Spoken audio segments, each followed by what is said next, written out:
蛙化現象っていうのはね、好意を寄せられ、なんか最初自分も結構好意を持ってたりするんだけど、相手から好意を寄せられると急に冷めちゃう人、いや冷めちゃうことを蛙化現象というらしい。なんかさ、どっちかっていうとやっぱり男の方がさ、こう女の子におごったりとかお金出したりとかさ、なんかそういうことって多いじゃん。なんかやりすぎると、さっきも言ったけどさ、それ当たり前になっちゃうからさ、なんかそういうところも関係あんのかな。だから俺はアドバイスするときに、女の子はちょっと不安にさせとくぐらいがうまく付き合えるよって言ってる。与えすぎるのよくないよって、安心させすぎるのよくないよって。だってそうなんだもん。しょうがない、それは俺が悪いんじゃない。そうなんだもん。だって違うよ、すごい常に不安にさせとけっていう話じゃなくて、なんか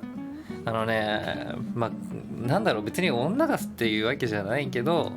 やっぱり何でもやってあげすぎちゃうと自分が上だと思っちゃうんだよね、立場が。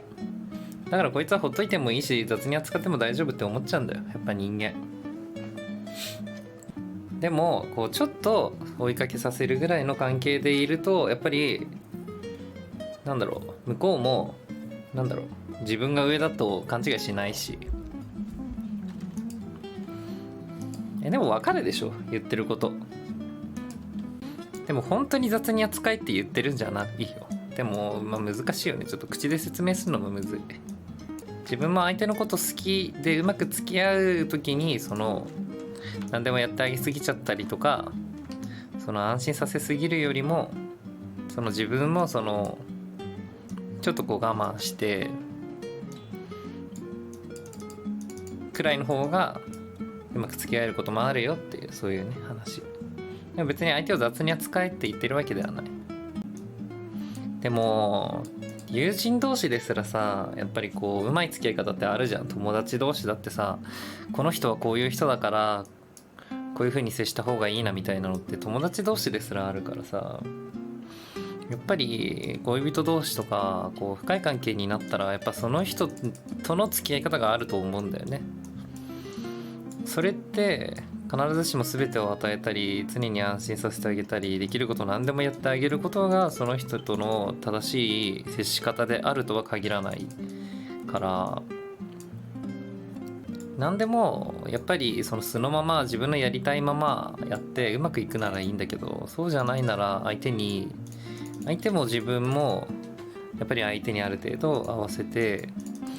付き合っていった方がやっぱり違う人間だから、自分も相手もね別の人間だからね。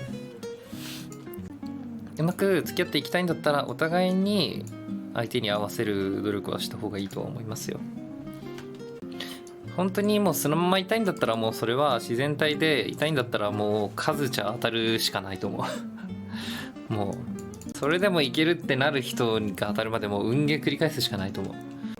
や、これは一個人の意見でしかありません。正解ではないので話半分に聞いてください。特にね思うのはね、なんか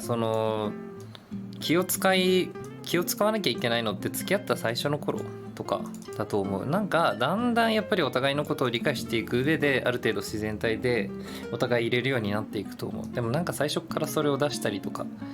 するのではなくて徐々になんかお互いの価値観がこう分かっていって、だんだんお互いのこう自分を出していったらいいんじゃないですか。恋愛マスターほど遠いんだよな。客観的に分析しているのかもしれない、いろいろな物事を。